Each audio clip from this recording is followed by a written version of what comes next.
So yoga आणि organic हनी आणि skin care products हे वेगळे वेगळे प्रोडक्ट्स आहेत. सो तुमच्या मते हा दोन्ही जे आहे ते एकाच प्रवासाचा भाग कसा असू शकतात?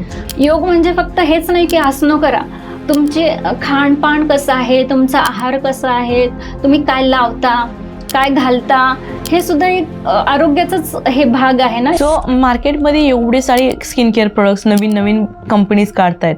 सो तुम्ही तुमची गुणवत्ता टिकवण्यासाठी काय केलेलं आहे? भगवद्गीतेमध्ये खूप छान म्हटलेलं आहे की कर्मण्येवाधिकारस्ते मा फलेषु कदाचन मा कर्मफल हेतुषु संगोत्सव कर्मणी. म्हणजे जर तुम्हाला फळाची अपेक्षा न करता तुम्ही कर्म केले तर ते कर्म योग्य आहेत.